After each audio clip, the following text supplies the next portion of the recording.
রাজ্যে সুরক্ষিত নয় মেয়েরা। আরজি করের পর কসবা, প্রতিবাদের ঢেউ আছড়ে পড়েছে রাজপথে। উত্তাল রাজ্য রাজনীতি। ঘটনার দিন রাতেই গ্রেপ্তার করা হয় মনোজিৎ মিশ্র, জৈব আহমেদ এবং প্রমিত মুখোপাধ্যায়কে।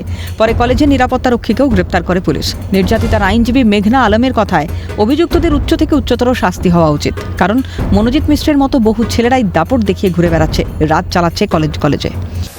অ্যাকিউজে দেখুন যা এর উচ্চ থেকে উচ্চতর শাস্তি, যাতে ওর মতো আরও অনেক ছেলে আছে। এমন মনোজিৎ মিশ্র শুধু একাই নয়, এর মতো অনেক ছেলেই আছে যারা সমাজে তো একেবারে নির্দ্বিধায় ঘুরে বেড়াচ্ছে।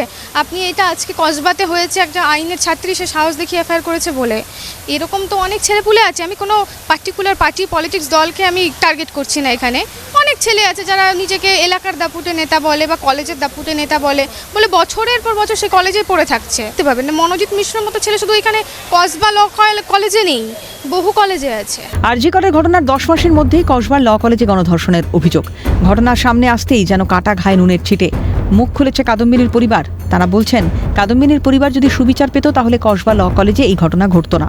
অভিযোগের তীরে রাজ্যের শাসক দল তথা মুখ্যমন্ত্রী ঠিকঠাক উকিল দিয়ে যদি কেসটা লড়তো তাহলে এরকম ঘটনা আর ঘটতো না।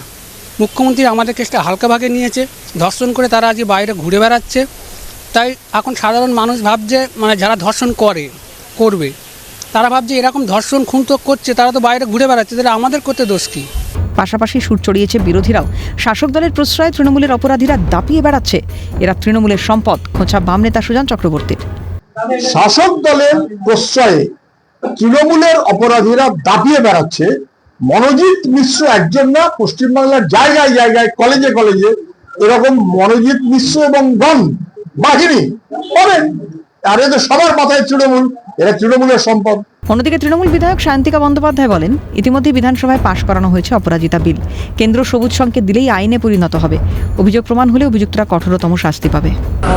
রেপ একটা সামাজিক ব্যাধি এবং আমরা তার জন্যই আমাদের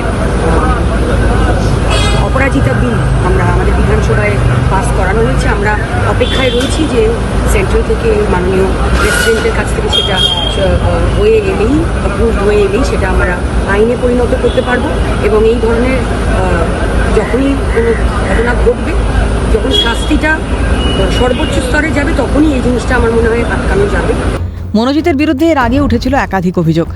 কখনো কলেজে বিশৃঙ্খল পরিস্থিতি তৈরি, তো কখনো আবার পড়ুয়াদের সঙ্গে অশালীন আচরণের অভিযোগ ছিল তার বিরুদ্ধে। কিন্তু তারপরেও অবাধ বিচরণ কিভাবে? মাথায় কোন প্রভাবশালীর হাত? খুব স্বাভাবিকভাবেই উঠছে এই প্রশ্নটাই। ক্যালকাটা নিউজ।